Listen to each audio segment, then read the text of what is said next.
Kebakaran terjadi di sebuah rumah sekaligus tempat usaha laundry yang berada di Desa Sutawinangun, Kecamatan Kedawung, Kabupaten Cirebon, Jawa Barat, Sabtu pagi. Api pertama kali terlihat di lantai bawah tempat penyimpanan pakaian. Banyaknya material yang mudah terbakar membuat api dengan cepat membesar dan menjalar hingga ke lantai 2. Akibat kebakaran ini, seorang pekerja laundry ditemukan tewas mengenaskan dalam kamar istirahatnya. Korban yang diketahui bernama Herul Maulana tak sempat menyelamatkan diri saat api berkobar hingga merobohkan atap bangunan.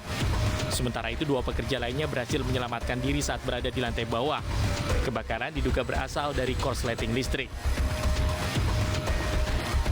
Korsleting listrik. Soalnya ini tempat usaha laundry. Dari bawah, dari lantai 1. Terus naik ke lantai atas dan korban terjebak di lantai atas di kamar. Kondisi korban meninggal dunia.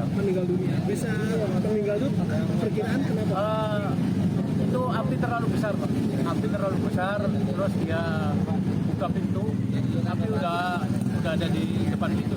Sebelumnya di dalam bangunan ini ada berapa orang?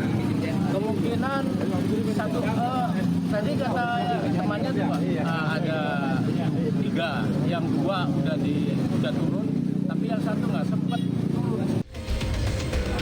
Jenazah korban dievakuasi petugas ke kamar jenazah Rumah Sakit Gunung Jati untuk divisum. Selain mengakibatkan 1 korban tewas, kerugian akibat kebakaran ini juga ditaksir mencapai ratusan juta rupiah. Dari Kabupaten Cirebon, Jawa Barat, Toh Iskandar, iNews melaporkan.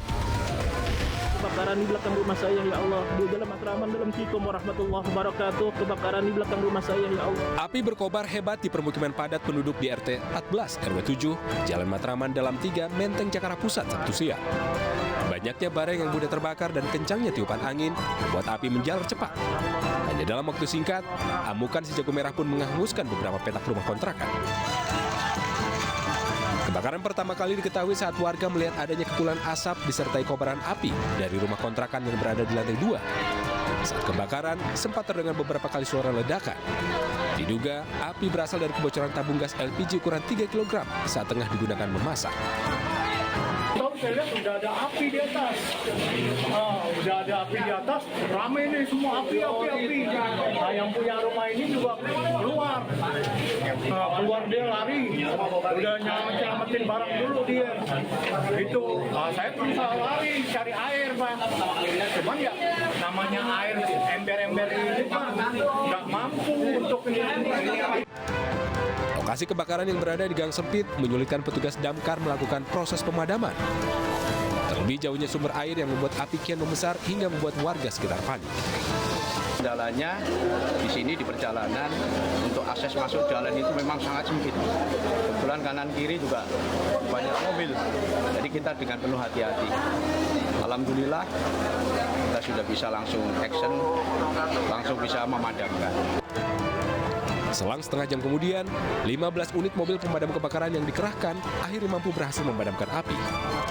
Meski tidak ada korban jiwa maupun luka, namun sedikitnya 3 rumah kontrakan ludes terbakar. Dari Jakarta Pusat, Rani Sanjaya melaporkan. Banjir masih merendam sejumlah daerah di Pulau Jawa. Di Karawang, Jawa Barat, banjir merendam akses jalan dan mengakibatkan warga terisolasi. Sementara di Bekasi dan Pekalongan, pengungsi korban banjir sudah mulai terkena penyakit.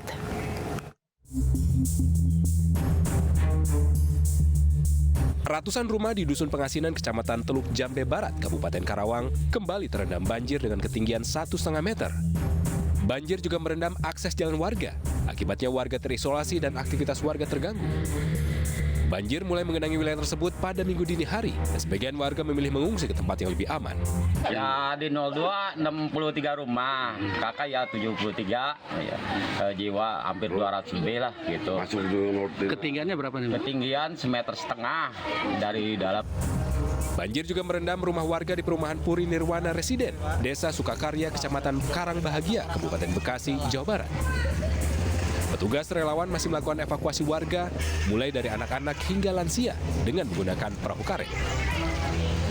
Warga yang terdampak banjir sudah mulai terkena penyakit sakit kepala dan gatal-gatal, dan berharap ada bantuan obat-obatan. Rata-rata balita, bayi dan balita, karena ispa, kemudian kalau dewasa dia gatal-gatal dan penyakit kulit, karena kondisi banjir. kebutuhan apa sih yang paling banyak dicari masyarakat tuh untuk obatan saat ini?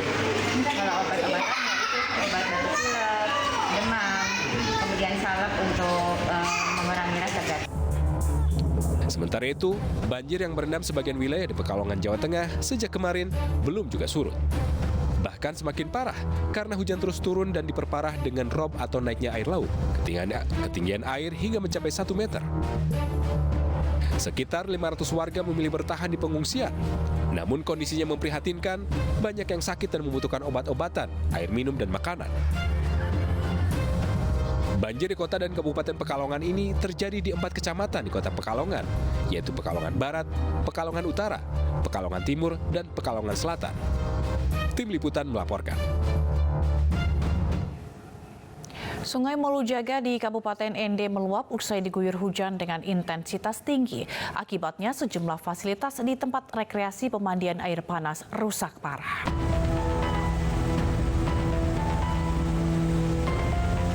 Akibat hujan intensitas tinggi, Sungai Molujaga di Kabupaten Ende, Nusa Tenggara Timur meluap. Luapan air sungai terjadi sejak Jumat pukul 4 sore waktu setempat. Luapan banjir membuat sejumlah fasilitas di tempat rekreasi pemandian air panas Air Petung rusak parah.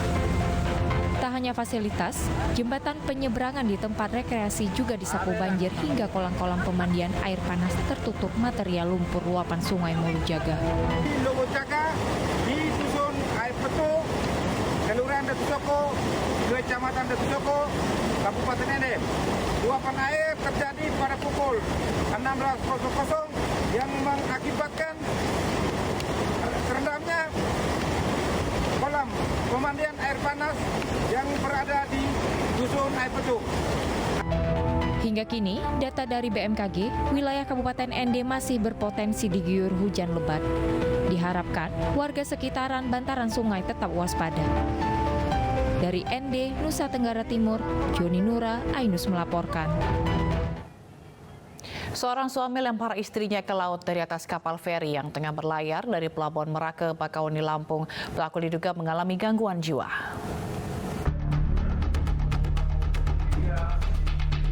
Inilah video yang viral di media sosial. Diduga seorang suami tega melempar istrinya sendiri ke laut dari atas kapal saat berlayar dari Pelabuhan Merak menuju Dermaga 2, Pelabuhan Bakauheni, Lampung. Beruntung korban tidak sampai tercebur ke laut karena tangan korban masih dapat meraih pegangan besi teralis kapal dan kemudian ditolong oleh petugas kapal.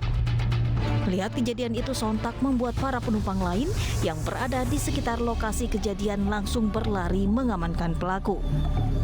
Dari hasil penyelidikan sementara tim kepolisian Polres Lampung Selatan, berdasarkan keterangan dari petugas kapal, sang pelaku diduga mengalami gangguan kejiwaan dan kasus ini akan diselesaikan secara internal. Namun, tim kepolisian tetap melakukan pembuktian melalui proses penyelidikan. Seorang pria keluarga pasien menganiaya perawat rumah sakit di Kabupaten Tangerang, Banten. Pemukulan dipicu pelaku yang tidak terima.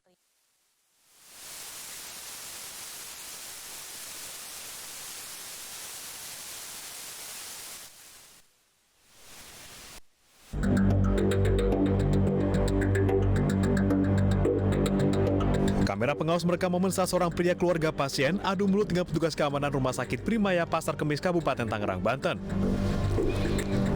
Tak lama kemudian seorang perawat muncul dan kembali adu mulut dengan pria tersebut. Namun tiba-tiba pria tersebut memukul perawat hingga nyaris jatuh. Belakangan diketahui aksi pemukulan dipicu pelaku yang emosi karena ditolak masuk ruang IGD untuk menjenguk keluarganya.